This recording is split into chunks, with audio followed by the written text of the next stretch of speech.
Olá, crianças. Boa tarde. Tudo bem com vocês? Hoje, terça-feira, só tem uma postagem da tia.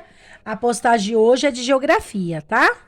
Nós vamos pegar a geografia, o livro Apis, tá bom?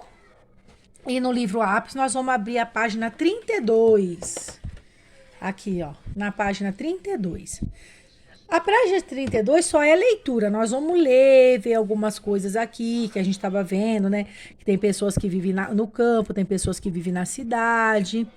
E aqui vai falar sobre o campo e algumas pessoas que vivem assim, afastadas dos grandes centros, tá? Dos grandes centros da cidade.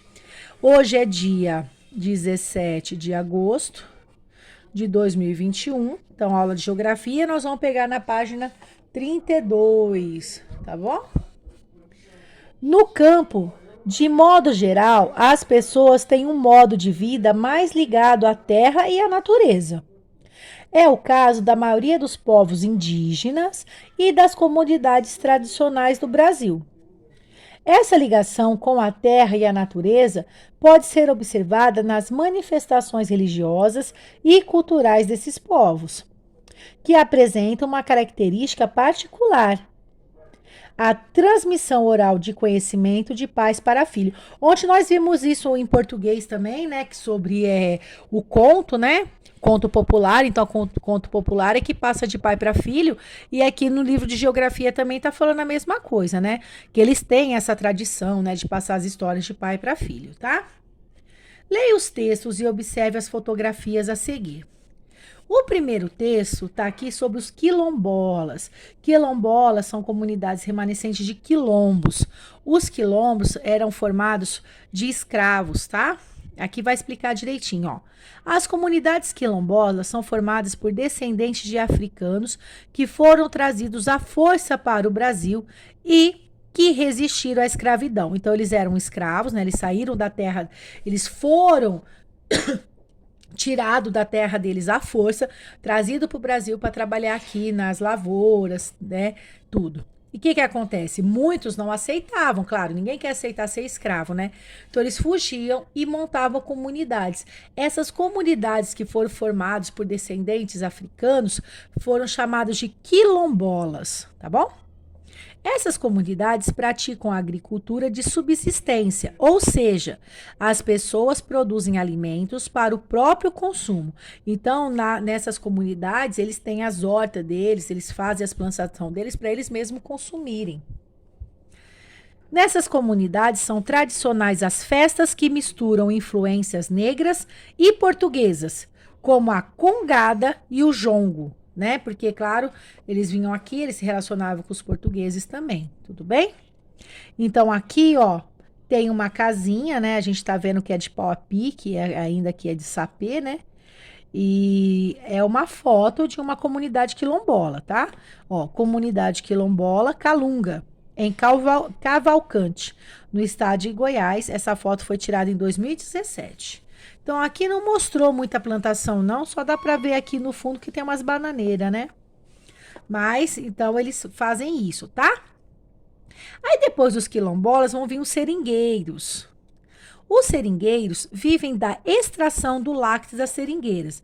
Então, essas árvores grandonas aqui, ó, tá vendo esses risquinhos que eles estão fazendo aqui? Esses risquinhos que estão fazendo aqui é para poder extrair o látex dessas árvores. Então, esse látex produz a borracha, tá? Ó. O látex dá origem à borracha, usada pelas indústrias para a fabricação de vários produtos. Esse tipo aqui é extrativismo. Então, ele está extraindo da terra essa matéria-prima, tá? Está extraindo o látex dessa árvore, que é a matéria-prima para fazer a borracha. Eles praticam a agricultura de subsistência e, na época mais chuvosa do ano, trabalham como coletores de castanha. Então, eles plantam algumas coisas também, certo?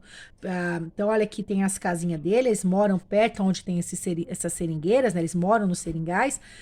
E eles praticam a agricultura de subsistência para ter o que comer, né? Ao invés de comprar tal tudo, tá bom?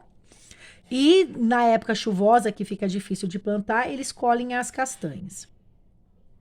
Os seringueiros são descendentes de nordestinos, são as pessoas residentes da região Nordeste.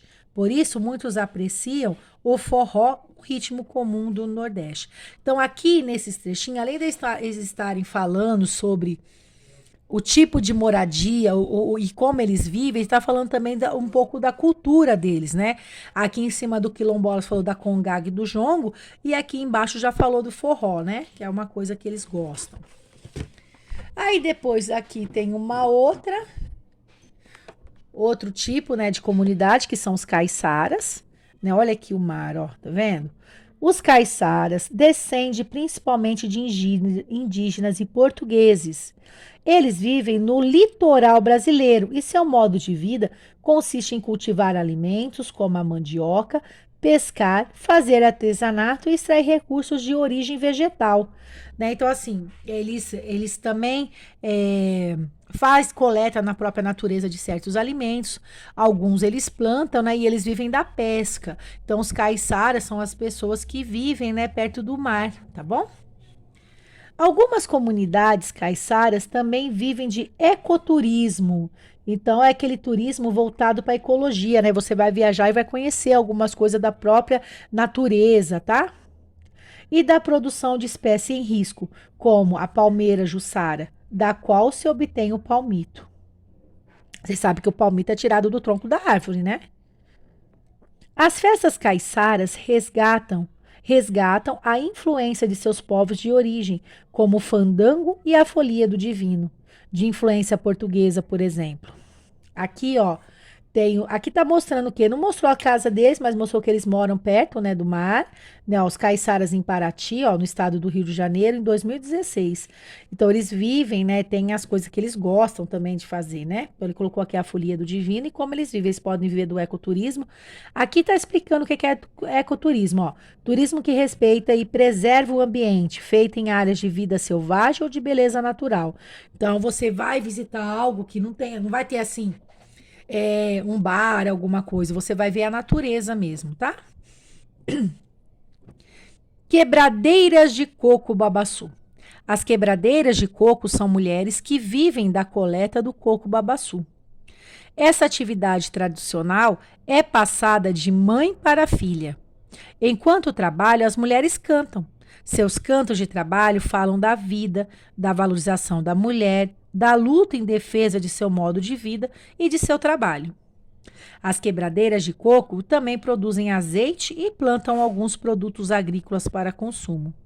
Mas é a venda das sementes de coco babaçu que garante a sobrevivência dessa população. Então, aqui é um outro tipo, né, de comunidade, tá? Quebradeira de coco babaçu em Caxias, no estado do Maranhão. Então, a gente viu sobre os quilombolas, os seringueiros, as caiçaras e as quebradeiras de coco babaçu. Os caiçaras, né? E as quebradeiras de coco babaçu. Se vocês tiverem alguma dificuldade, é só ler de novo sobre o assunto, tá bom? Aí aqui tem 3 questões, ó.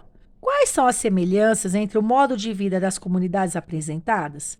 Comente com os colegas. Vocês não vão comentar com os colegas, não. Vocês podem escrever aqui. Na verdade, o que seria que tem igual, né? Eles gostam, né, das culturas deles, que é passada de geração em geração, né? Dá para mostrar isso. E eles vivem do quê? Eles vivem de... Eles fazem a agricultura de subsistência, eles vivem também algumas vezes do extrativismo, né? Então, vocês podem escrever o que vocês viram que são comuns entre eles, tá? 2. Quais são as diferenças entre o modo de vida das comunidades tradicionais apresentadas e o seu? Olhando aqui, como que você vive? O jeito que você vive é igual que eles vivem?